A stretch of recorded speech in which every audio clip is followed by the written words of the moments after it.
So, good morning. This is Michael Clemens with the Empire Village podcast. And we're very fortunate this morning to have Talu, Sehra-Eckhoff join us this morning. She and I met at the Carbine Club Melbourne Cup event last fall. And she immediately came out to me and told me that she was a happiness coach. And it was very serendipitous because we had been talking about happiness in different meetings prior to that. So she and I definitely connected at the end of last year, and then we've been in touch, obviously, this year.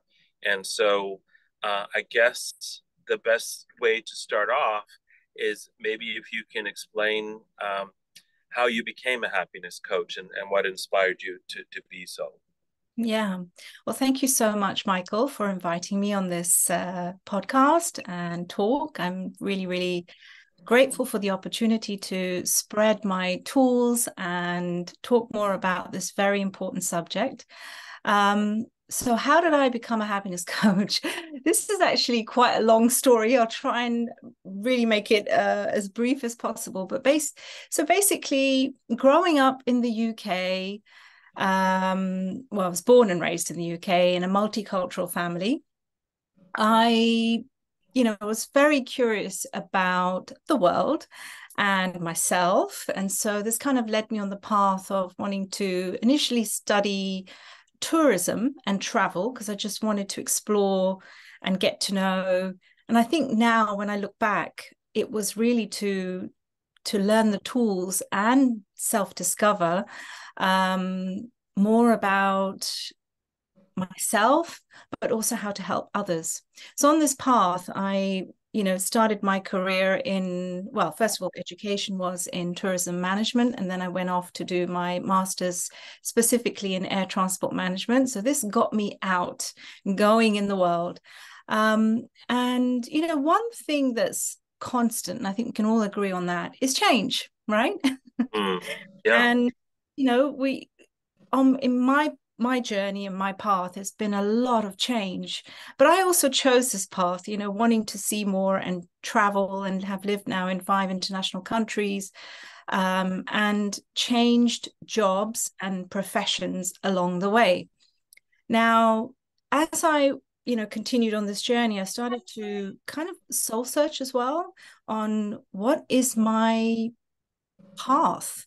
Like, does this really align with what matters to me? Are these my values, that I want to help and serve in my work? So doing the things that I did, I came to a point where, having worked in the aviation business to the airline consulting business, and then in relocation to teaching English, this change really pivoted to a point where I just wanted to find out more about what matters to me and how I can contribute to society and help people feel better.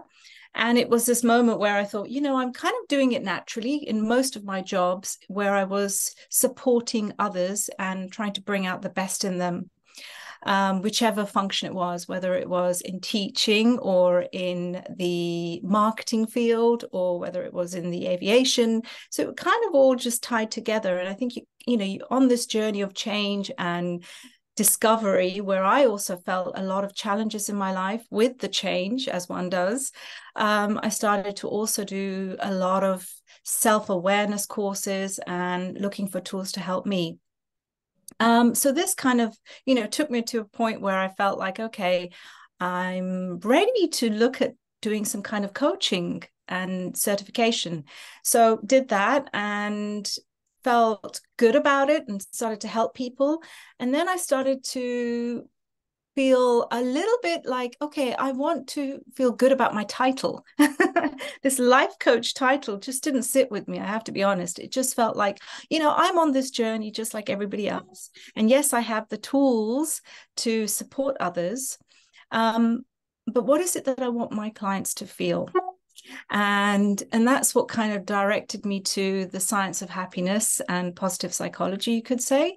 So after certifying with my life coaching, I then went to look at the certification programs for happiness coaching, and that, sure enough, there they were there. So I actually did the course and became a certified happiness coach and a workplace happiness specialist, and a mindfulness coach as well. So having done all these courses, it just kind of felt like, wow, these are the tools that I've been waiting for. When you look at the science of happiness, the research has been now, it's been the last 25 years, positive psychology, science of happiness. It's only quite recent. So all of these tools now just suddenly became available to me. And I just was really in my element of, yes, this is now my ikigai, if we want to use that term. I am using what I love to do and bringing it back to the people that I want to help and serve in a way. So I hope that answers your question. I've gone on a bit. I'm sorry. No, that's perfect. I mean, I think, being expats, if you will, and going to and living in other countries, it's very easy for people to focus on differences. But the reality, obviously, is there's more similarities. And in those similarities, I think everybody's striving for happiness. I think Yes. my next question is how you would define happiness, because at Empower Village, we talk about there's really two things in the universe. There's love and fear. And happiness might be a gauge between understanding where you are between those two. But what I also personally tend to believe is happiness kind of comes and goes.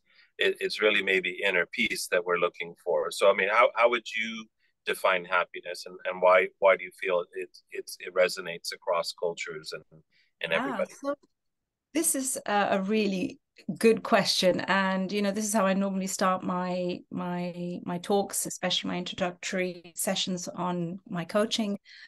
The definition of happiness. Now, if you Google that or go searching for it, you'll get over thousands of definitions, right? Now, when I work with my clients, the point is to draw them to find their own definition, because everyone has a personal experience of what happiness is for them. Now, there are a lot of parameters that we can work with to help us, home in on what that is for the individual. And these are the tools that I will work with, where we've got lots of frameworks, which a lot of psychologists have now put together for us to use. So happiness, as you say, love, peace, this is a lovely kind of smiley word, right? When we think about it. And, it's, for me, when I think about it, and this is what I always tell my clients, for me, it's about, waking up and feeling excited about going to do my job, and take care of my family, and having nurturing relationships. So, it's a personal experience. And what I do is help people get closer to that so that they can feel aligned with their mission or their definition of happiness. Yeah. And people always ask me, so do you ever feel down? Do you ever cry? And I think, well, yes, I do. Of course, I have those moments. Now, the difference is, I have built up a lot of resilience over the years with having the tools that I've got, because I always say it's like carrying a toolbox around, Yeah. And of course, not everything is going to apply at every moment, and different tools are needed for different situations. So knowing that I know, yes, I can reach into that toolbox and take out something when I'm having those low moments, I'm able to bounce back faster, and recover and heal. And these are the moments that, then I can make more fruitful for myself and my journey and my experience of happiness, because we tend to allow negativity, experiences that happen, to expand as well. And when we think about it, like whatever you focus on is going to expand, right? Whether we're going to focus on having good experiences. And of course, there are circumstances in life that are uncontrollable. And if we look at the science of happiness, we'd say that if a person has 50% is genetic, how we handle things. So is the glass half full or is it half empty? Now, the remainder 50%, so 10% are the events that happen in our life, the circumstances that come up. Now, the remainder 40% is how we respond, the choices that we make. And that's the area that I help my clients with, trying to bounce back. Because as I said, change is constant, it's inevitable. And those circumstances are going to come through in life. It's how we respond to the situations. So yes, I do have moments where I'm low and I cry, and I think crying is actually a lovely practice. It's this idea of it's not good for you. That's not true. Crying is very meditative, healing, and a process of letting go. Right. So it's part of how the body works and how we should embrace these practices as well. So, when I think, going back in time, for example, and even in my lifetime, we come from kind of a farming area. And when I think of like Farmer Brown, who was a family friend, and he got up with the rooster, had a hearty breakfast, went out, to work the land, Mm. came in for lunch, maybe had a siesta before he went out till the sun went down, and then would come home, have a small meal and go to bed.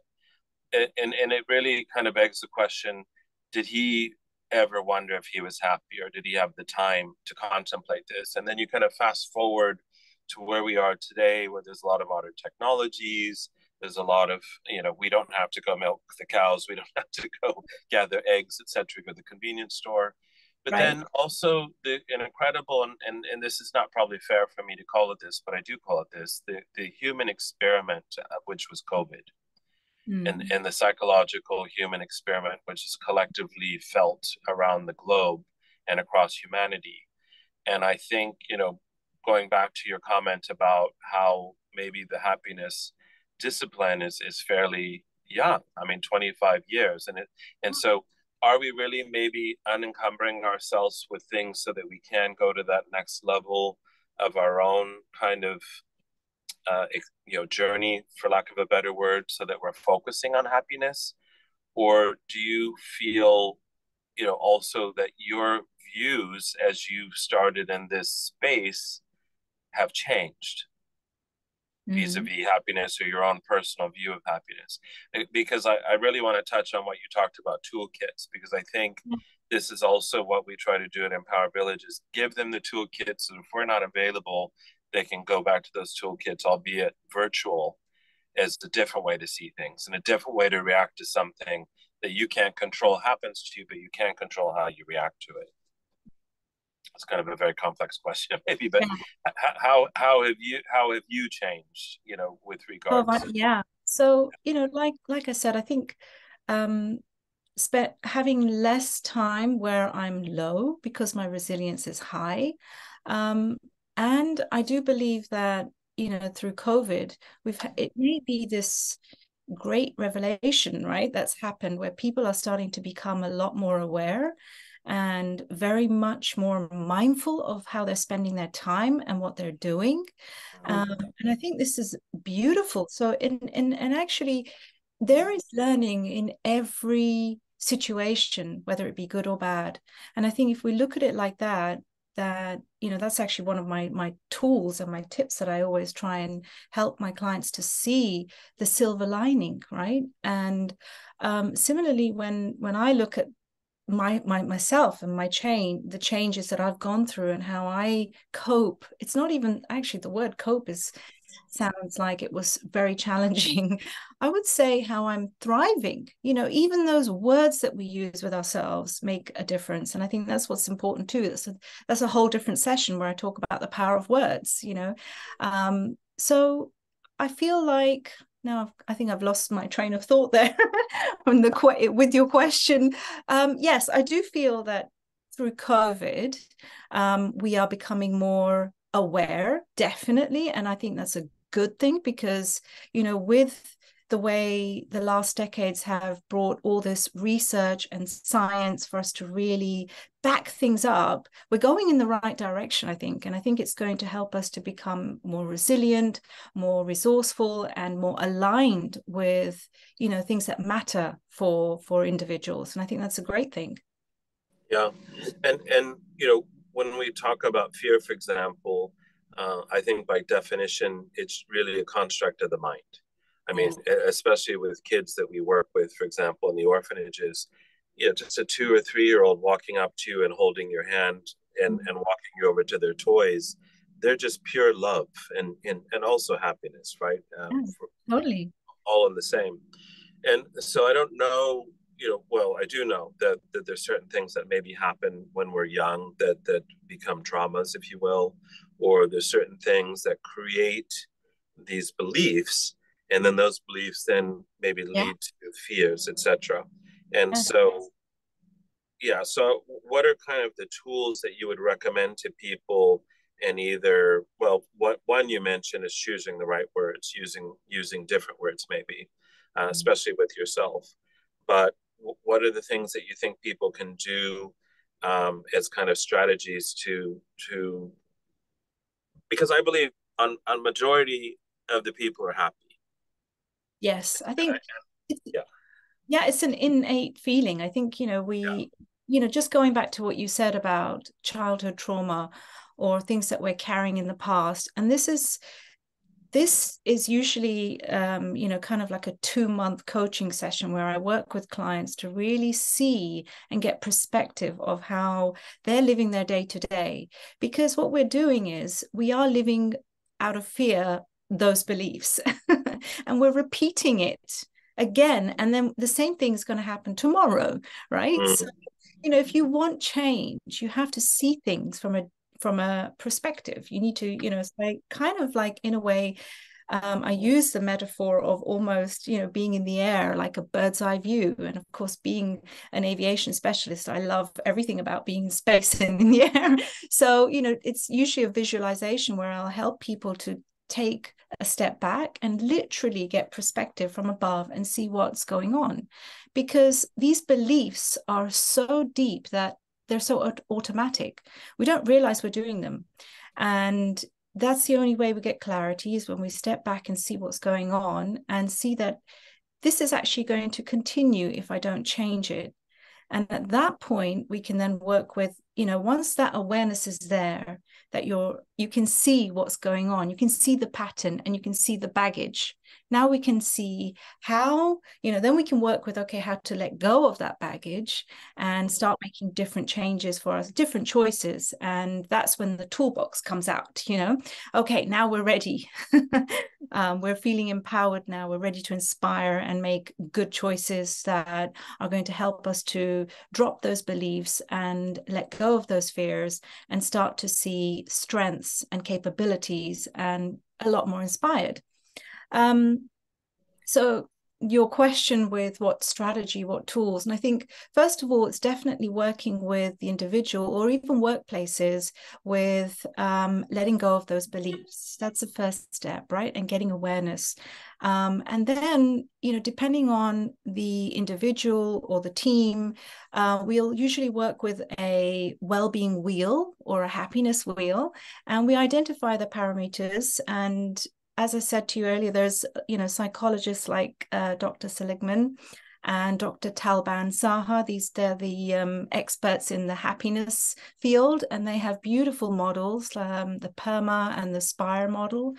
And all of these all come down to the main areas that all contribute to well-being and happiness: relationships, doing meaningful work, being spiritual even, and emotions. So I work with looking at which area of the individual or the team needs more enhancing, and then help them to do that in a way.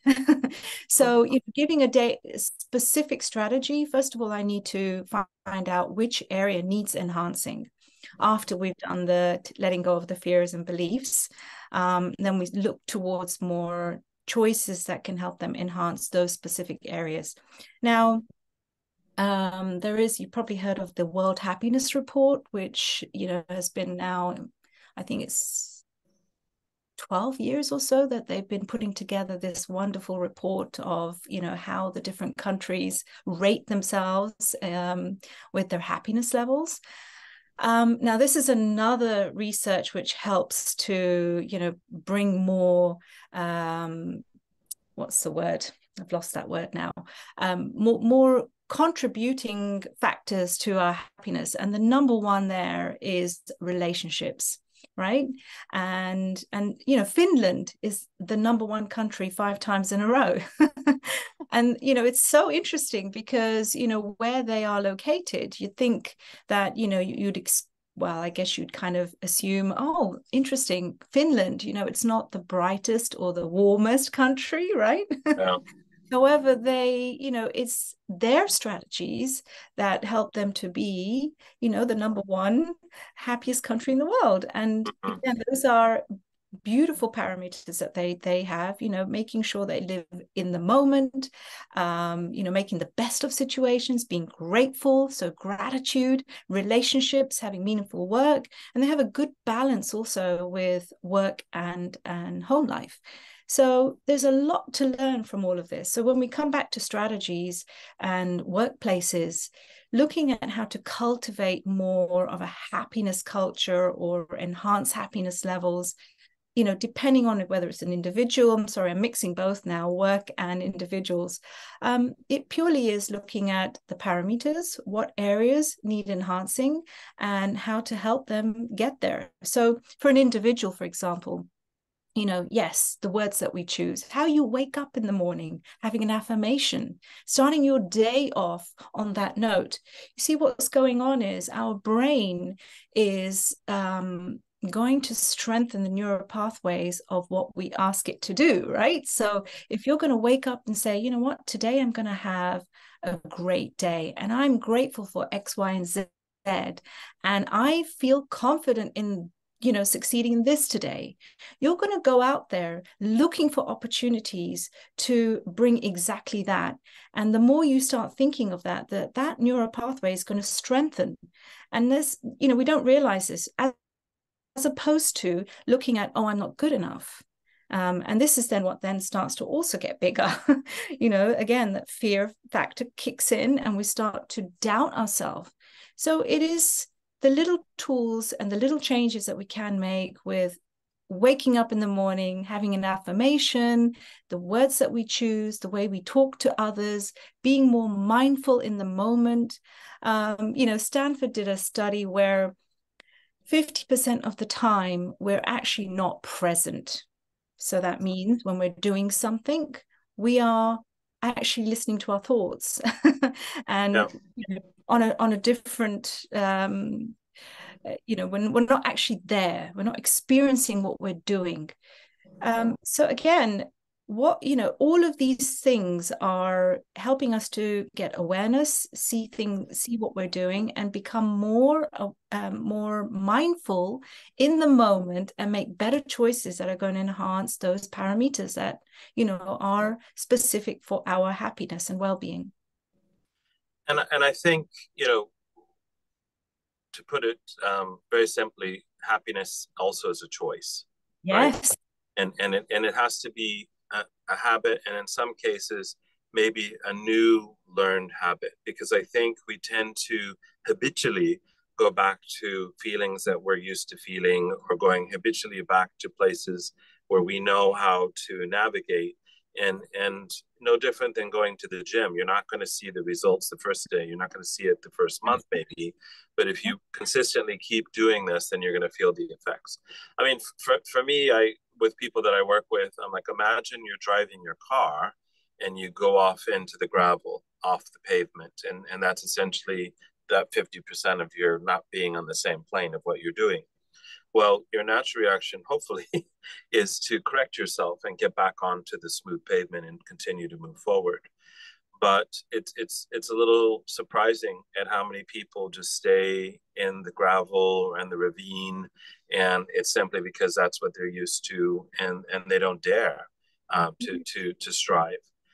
I would say, even for myself, I mean, I'll be 56 this year. My grandfather died when he was 56. And so I wake up in the morning, I'm like, wow, I can see clearly, I can hear clearly. So he wasn't like so feeble at 56 when he died. But I also think, waking up early to be alone in the house before one, if you're living with family, etc. The energy, I think, is really important to feel what your own energy is feeling like before anybody else comes into the room. And then assessing, how does it feel when your kids come in the room, or how does it feel when your partner's coming in the room? Yeah. And meditation, even for me, it's not what I think most people think of meditation. And I just simply close my eyes and think about, what is it that's kind of niggling at me? What is it that I probably need to focus on? And in our group, we talk about what are the top three things we want to do this week, but more importantly, what were our top three wins for last week? So I think we're always focusing on the negative. I should say we tend to focus on the negative. We tend to focus on problems, but we really need to celebrate the wins, and we need to kind of retrain our minds into thinking that way. Yeah, it's, looking at progress. And that's another coaching session, where you, rather than always having these end goals, wanting perfection, and let's look at the small steps, the small wins, and the progress that we're making. This is way more powerful. And, in the end, like when we talk about happiness as a destination, right? It's somewhere out there. And we think once we do that, we're going to be happy. And, in the end, I also use a metaphor of, driving down an autobahn or a motorway or a highway, and you've got your 3 lanes, right? And I always ask my clients, what lane are you driving on right now? Are you in the slowest lane, looking in your rear view mirror of what you left behind? So you're living that, or are you rushing to get to the end, the fast lane, right? Or are you in that middle lane cruising, where you actually can be present and see what's around you? Especially if you're, in a nice autobahn, or a nice, because you can actually suddenly start to see things around you, the trees, the flowers, and you start to notice life. Because when we look at happiness as something, as a goal, we're trying to get there as quickly as possible. So we're in that fast lane. We're missing out on life that's happening right now. And that's why sometimes, having this perspective, these metaphors help us to, and these figures, like 50% of the time we're not really present. It's good for the brain to hear, wow, I'm doing that quite often. And that's okay. That's because it's automatic. And this is why you're, having this session now, or we're having this talk, to bring the awareness. So we're switching automatic to awareness, so that you can make happier choices. And, 40%, as I mentioned earlier, is by intention, by choice, and creating those habits so that it's not automatic anymore.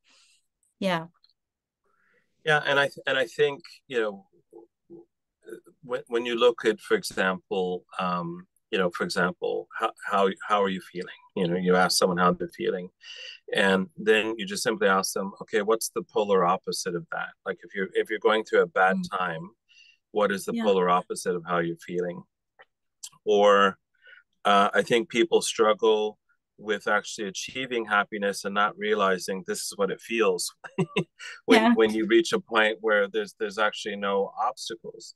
And so I think, in the terms of cycling, for example, it's a very rewarding sport, because you bust yourself to get up that hill, but then you have this exhilaration of going downhill very quickly. But the concept of plateaus, I don't think people talk about enough. And people talk a lot about goals, but I don't think people talk about milestones enough. And so sometimes you're not feeling that high or that effort, and you're at this plateau, and that's okay. I mean, this is the time for you to kind of reassess how you're doing, how far you need to go, what you need to do to go for that next, additional challenge, etc. But also realizing, well, maybe this is what success feels like. Maybe this is what, happiness feels like, because I'm actually not feeling, negative, for lack of a better word. Right. And, going back to, the definition, it is a personal experience and a changing one. So I think once we become aware that, what was, happiness for me 10 years ago is now very different, or 20 years ago, right? Yeah. So being aware that, you can come back and check in with yourself. What does this mean for me? And having that definition. And then seeing, okay, what are the habits that I can do to actually get me closer to that? So what I do with clients right now is I do a 21-day happiness challenge, which is kind of like giving them a taste of all these tools and, walking through all the elements of the importance of power of words and values and the science behind it. So they really get a snapshot of what's going on. And, a lot of the clients are like completely mind blown. They're like, I had no idea I was doing this.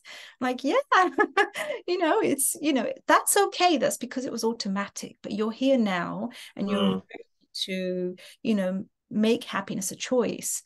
And of course, basically I give them like 21 days of practices and tools, and this can range from meditating to gratitude to self-care to doing random acts of kindness, or looking in with what are your strengths, or so a whole range of tools that we need to apply on a daily basis with awareness. And so that we're turning off the automatic. The automatic sometimes is just there to keep you safe, right? The brain wants to protect you, wants to keep you safe. And once we start doing things through awareness, then we can actually start thriving and doing things out of our comfort zone, things that we probably wouldn't have strive to do. So yeah. Yeah, and I think the more people get to know themselves, hopefully they continue on that journey. Like talking to people about anger, for example, is the opposite of maybe happiness. Anger is a secondary reaction. So let's ask ourselves why we're angry, and then once we understand that, then maybe we can avoid that happening again. We can avoid doing this. People who just make the statement, nobody loves me, everybody hates me, I think I'm going to eat some worms. Well, the universe is going to say yes. But when you do say to the universe, I'm great, things are going well. And there's a lot of words, I think, focusing around mental health, especially post-COVID and during COVID, and, manifestation, gratitude, all these things. And even for me personally, I'm like, okay, yeah, I'm grateful for these things. But when someone expresses gratitude to me, I don't really take it on board. And someone reminded me, well, it's also equally important to receive gratitude because that's celebrating you. Yeah. Right. And so I think the other perspective is with regards to, are you looking at yourself as the present past version of yourself, or are you looking at yourself at the present future version of yourself? And so I'd like to say there's nobody I'm more envious of than the future version of myself, or the best version of myself, right? Yeah. And I think, part of the work that we're doing with not only Yumi We, but also now Empower Village, which is really set up to help people, not necessarily just in the community, but kind of an online village for people to come home to, and an online place where they feel like they're part of something bigger than themselves. The more I kind of deconstructed myself, being a child who suffered trauma, etc., I really wish there is a very long runway ahead of me so that I can actually enjoy life much more with this knowledge that I've gained, understanding myself better and why I think the way I do, and the way that the reasons I think the way I think, etc. But I can't emphasize enough how really the importance of happiness, and apparently it's like the #1 course on Coursera at Yale or something. So everybody is focusing on this because I think you're right. During COVID, it was too easy not to be happy. It was too easy to not have that commute, or not have that, going out to milk the cows or what have you, take you away from really reflecting on what it is that is keeping you from being happy, so to speak. Yeah, so it was like a really big time out for everybody, right? Yeah. To reflect and exactly look, and I think in that there's a lot of learning. And I think, now most people, I don't know the statistics on how many people have actually pivoted and changed careers and jobs, not because they lost them, but purely because they weren't fulfilled. They were Mhm. really not doing what mattered to them. And again, when you wake up, you should feel like you want to wake up and go and do this work, right? Mhm. It's like when I talk about why I love coaching or why am I doing that? I mean, yes, I feel totally engaged and inspired when I wake up because I know I'm going to contribute to somebody's life. And then what I get back helps me sleep and rest at night because it Yeah. gives me so much. I feel fueled that I have contributed. And so it's a lovely circle in a way, right? This giving and what I'm getting back, and the amount of happy hormones that are being released in the process, natural. Yeah. So and then I think people are starting to see that, that they're not, why were they not happy in those jobs, and they're aware, first step, and now they're making choices to really change and get more fulfillment out of their time, because we spend a third of our time at work, Mm. right? And so COVID did this. This really made us aware on what matters to us. And hence, through COVID became my coaching business, Happy Matters. So making sure that people are aware and bringing this into their day to day and switching off automatic to making more happier choices. Yeah, Mm. through habit. Yes. Yeah. Yeah. And I think, when we look at working with clients, for example, and they say they don't know what they want, or whether it's their business or whether it's their personal life, etc. And so oftentimes we'll say, well, what do you not want? I mean, when you look forward in your life, how do you want your life to end up, essentially? And then how do you feel in that state? How do you kind of embody the feelings of your life being this way? And then now let's work backwards to Mm. today on Yeah. what are the steps that we need to take in Yeah. order for that to actually happen.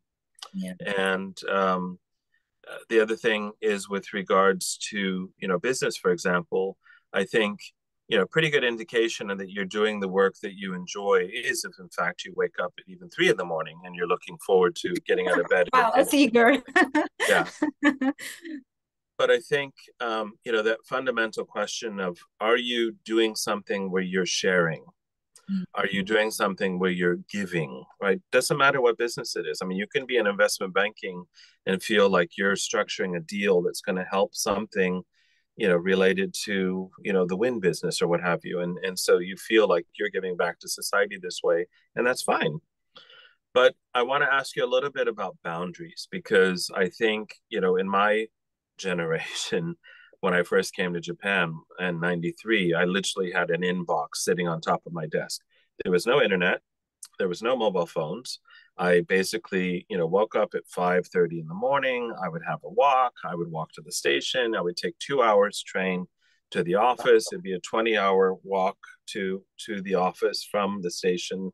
I would come in and there would be my physical inbox, and I would turn on, the monochrome computer and go to work until that inbox was empty.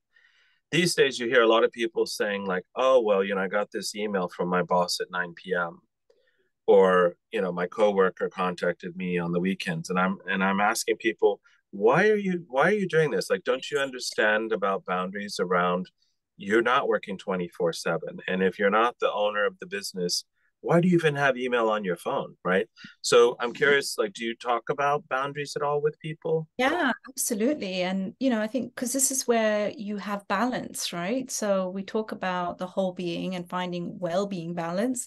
And I think, interestingly, I think it was this month, or was it beginning of, maybe it was January, but this year, I think it was even New Zealand, Australia, where they have now put a law that you are no longer allowed to look at your emails, at a certain time. So I think this awareness is there now, and companies are becoming aware that they have to give this time back.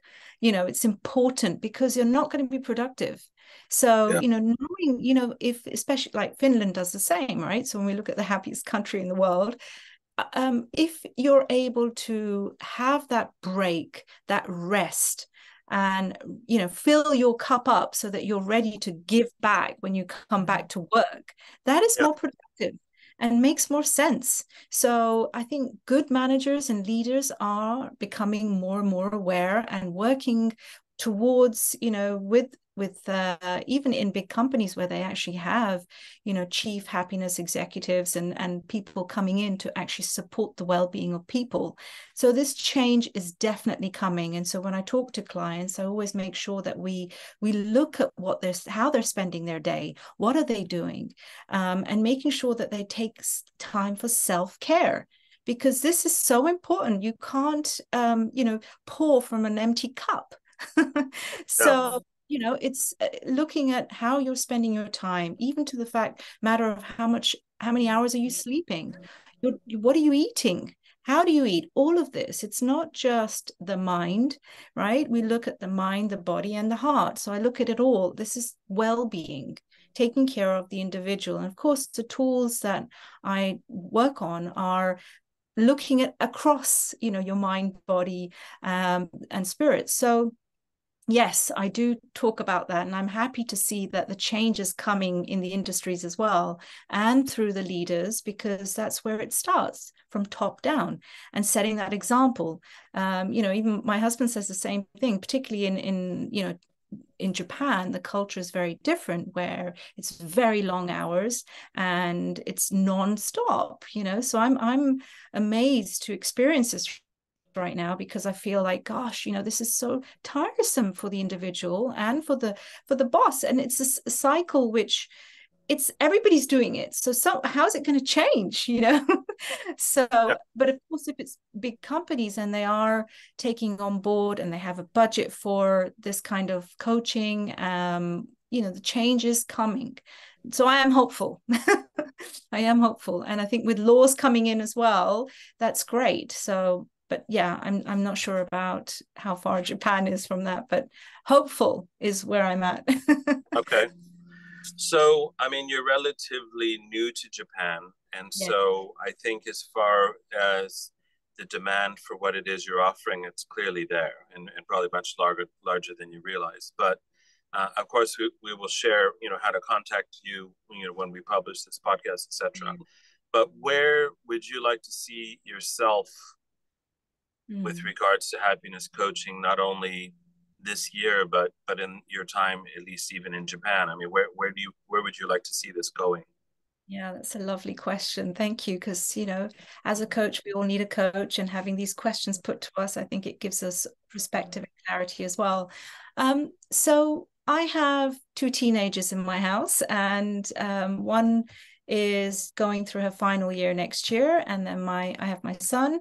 So I kind of see that I'm preparing myself professionally to become full-time once my kids are out the door, in a way.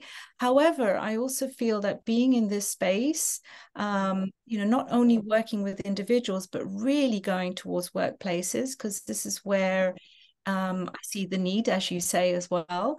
So I feel, things will align. And, the law of attraction, when we talk about that, I think as soon as I put it out there, hopefully it will, just go off into a win-win for both.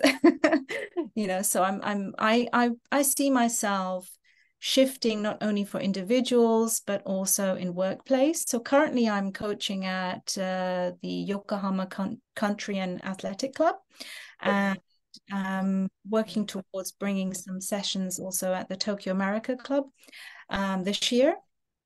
And so, I'm hoping at that point things will network and just blossom into taking it also to workplaces as well. Yeah. Yeah. And I think, the training that you've had in mindfulness, especially when you think of Japan, I mean, even when you sit down for lunch, for example, and you see how perfectly things have been laid out, I mean, that's mindfulness.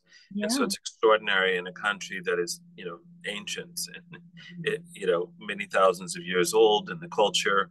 And then you equally have the challenge of not being mindful or overworking or over stressing out, etc. And so I'm hoping that with the younger generation that they start to embrace that more. I see it more and more, Yeah. and I don't know if it's because the older generation is retiring and so the younger generation is peeking their head up. But I'm inspired by the youth, for lack of a better word. I'm inspired, and I think there's somebody that said the other day that teaching is the elixir of life, and I think the more that we can share these perspectives with people to hopefully enhance their lives at an earlier stage or no matter what stage they're at, so they do look forward to that runway that they have for the rest of their lives, naturally the better. Absolutely. Yeah, yeah, I agree with you. I think the younger are becoming more aware. And of course, and when I look at how it's so extreme, Japan in the sense where, yes, very mindful or overworked. And so finding that balance is so needed. But I think the young are aware, and, hopefully it will shift. I think we're seeing it definitely into other countries. And I think, again, when we look back at the learning of COVID, this is, generated here too, right? People are also more aware through COVID as well. But yeah, and also with your charity too. So I'm, excited on working together with you as well and see what comes through there and supporting as well. That's really exciting too. Yeah, thank you very much. I mean, it's a constant challenge, Yeah. and I think it's because, as I said before, a lot of people, especially the younger people who are now adults, are operating based on old beliefs or traumas, etc. And so, really trying to help them retrain their minds and re-experience things from a different perspective. It's a challenge for yeah, but we appreciate you joining us today on this podcast, and we appreciate everyone who wants to be um, part of the Empower Village, because as we say, it takes a village to raise a child. But even when people are on their own, needless to say, they still need those connections, and I think the connections, um, if they can echo in happiness, all the better. But helping people kind of navigate their lives essentially in this journey that they're on. So we appreciate you being with us this morning. Thank you so much, Michael. It was such a pleasure, and I hope that these tools or this talk can actually generate some new awareness for people to take the next step, and that's what it is.